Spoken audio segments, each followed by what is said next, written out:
Labadiena, sveiki, įsijungia tiesioginę transliaciją Moterų A lyga jūsų ekranuose. Kol kas štai ir Hegelman ekipos ataka ir čia Mildos Liužinaitės.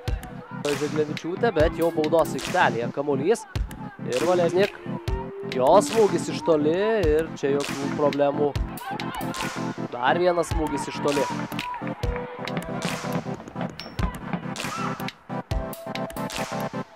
Šešonių vartų.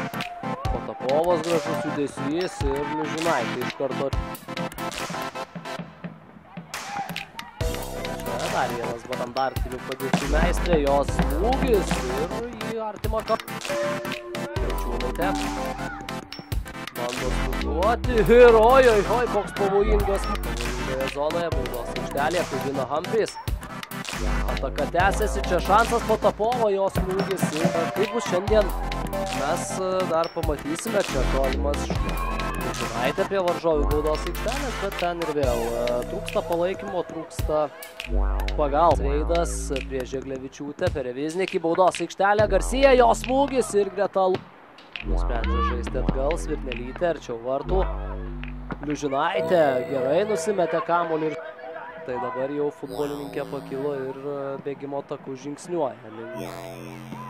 Baltrūnaitės perdavimas, Liužinaitė smūgiuoja galvą ir timas, kai Savickaitė pakeitė Gailevičiūtę, davė daug naudos, o čia atrodo būsiu prikalbėjęs, krenta įvartis į Hegelman ekipos vartus, gelbėjo komandą.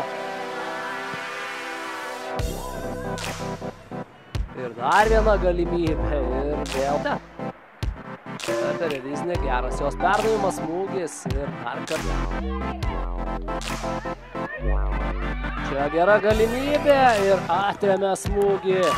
Tas ir dabar, kai laiko lieka tiek nedaug, galima bandyti tą laiką tiesiog ir išnaudoti, o čia galimybė tam, kad išsigelbėtų šiame susitikime. Šios rungtynės baigėsi jos Vilniaus rajono Transinvest komandos pergalę ir Transinvest antrą kartą šiame sezone sugeba įveikti Kauno